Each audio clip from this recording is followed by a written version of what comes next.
Okay, now let's see more operations on our complicated vector usage example. So from last time, we see how to create a structure which involves a vector of another structure object which has a generic type. Now, the first thing we'll see is how to push element into this library structure. Here we'll first create a function named put, and it has a type parameter t. Then we'll take two parameters. The first would be the library that we want to add book to, and the second is, of course, the actual book we want to put inside. So here we think about this. We're modifying the library, right? So it should be a mutable reference for the library.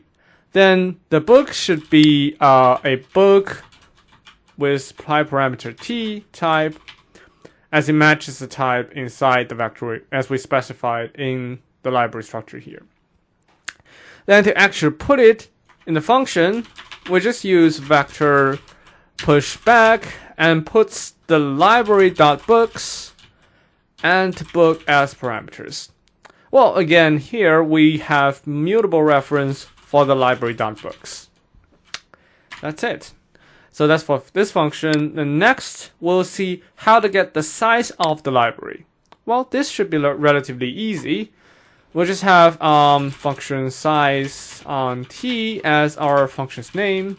Then it takes a reference of a library object and finally returns a U64 type. Then inside the function, it would just simply be vector and length. Use that function and use ampersand library.books. That's it. Okay, one last operation example. We'll find the index of a book. Well, it's like you go to the library and want to search on the location of a specific book and retrieve it, right? So, again, we're going to have function find index with type parameter t. And it will take a library structure's reference and a book's reference. And it will return a tuple, where the first one is a Boolean variable, tells you whether this library has the book or not. Then the second one is telling you which location is the book. Okay, here also it's going to be a mutable reference of the library. And inside the function, we'll just do vector index of, and got the ampersand mutable of the library.books and book. So the whole function is just another wrapper.